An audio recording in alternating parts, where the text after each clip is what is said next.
Et alors j'ai commencé en 1939. Dites-moi, en 1939, c'était juste avant-guerre? C'était juste avant-guerre, juste avant la guerre.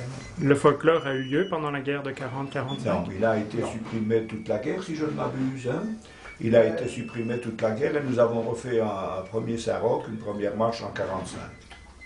À la Libération? Oui, à la Libération. Une Saint-Roch mémorable? Oui, mémorable sur plusieurs titres, parce que je me souviens, à cette époque-là, il existait le passage à niveau, hein, c'était pas le viaduc, et quand on montait pour aller passer le passage à niveau, il est arrivé une locomotive au pied qui s'est arrêtée sur le passage à niveau et où sont descendus un ou deux prisonniers, et parmi eux, il y avait la femme de l'un ou sa sœur, je ne sais plus exactement quoi, qui marchait dans les pèlerins, et alors ça fut la trouvaille. C'était un moment de joie, les musiques qu'on jouait, etc.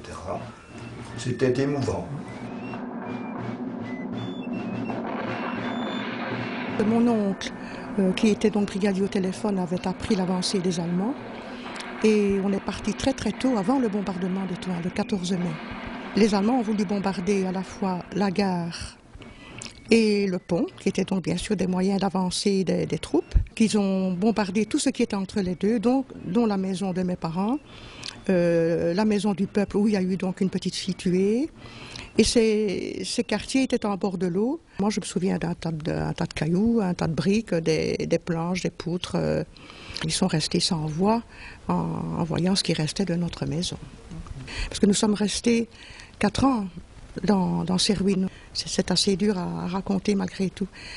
Et on a donc reconstitué une petite habitation dans laquelle nous sommes restés donc jusqu'en 1946. On a vécu comme on a pu.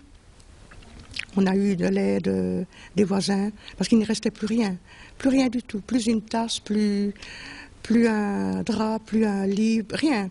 Moi j'avais emporté, bien sûr comme tous les enfants, des petits souvenirs, et c'est tout ce qui restait. Donc quelques photos dans une petite valise d'enfant et une poupée, des choses comme ça.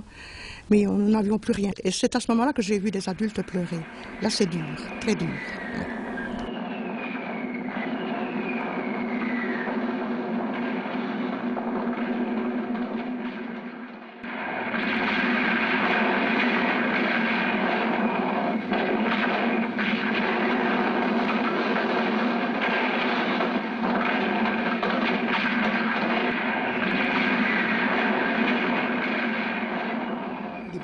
Là, évidemment, ça a été une flambée de joie.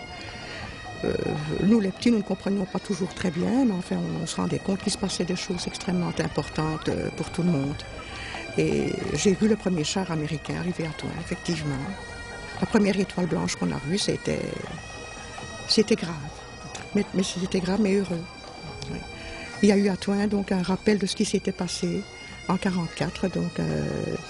des jeeps américains, donc, mais évidemment ce sont des fanats belges de toute cette époque donc, qui ont reconstitué donc, un convoi, et on a vu de nouveau des jeeps et des camions militaires donc, américains à Toin.